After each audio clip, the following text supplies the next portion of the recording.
Hey everyone, my name is Harsh. I'm an aspiring writer and I occasionally write poetry, which is mostly characterized by visceral and grotesque imagery, because that is how I effectively express my feelings. And considering today's theme, which is all about uh, positivity, growth, and revival, I didn't want to bring a poem that was dark and depressing, like I always do.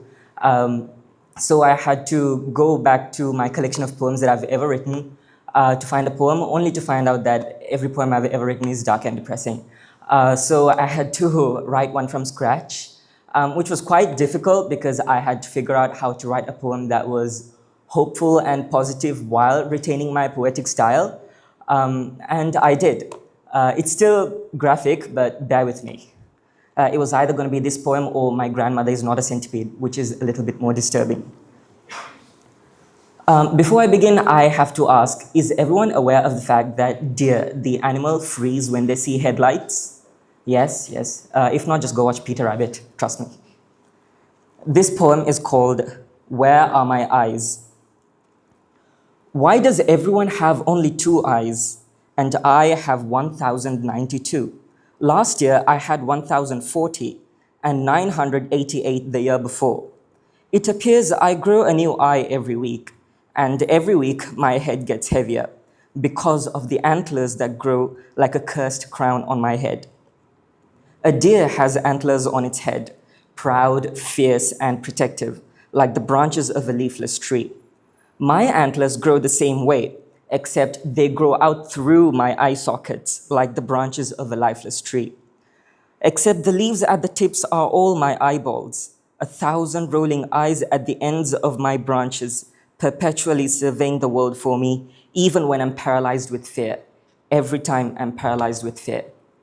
Sometimes I watch myself more than the insufferable world outside, where everyone I know walks with two eyes and never stop to remark that my shoes are untied, or my clothes are too dark, or my hair is too messy, or I'm too emotional, or I never speak in a room, or I never enter a room, or I never know anything, or I know too much, or I don't remember anything, or I remember everything, or I don't have anyone yet, or I can't do anything, or that I never go anywhere.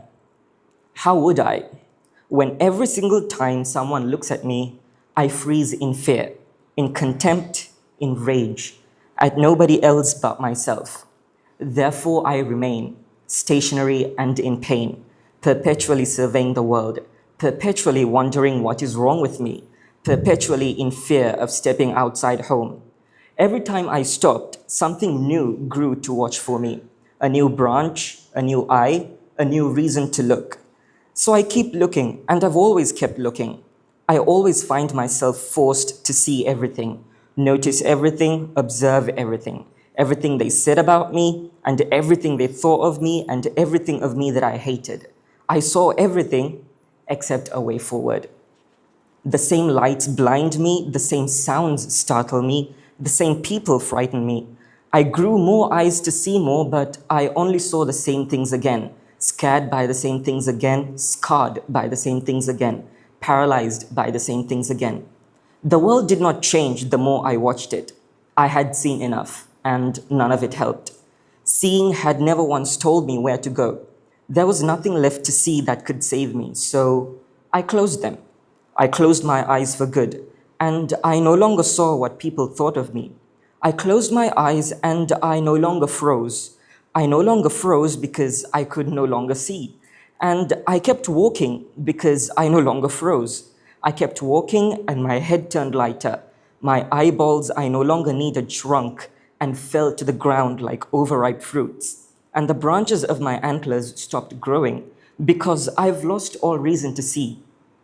I feel the birds sometimes perch on it instead, and the rain follow its grooves and flow on my face, the vines twirl around my branches and the dust settling in the cracks.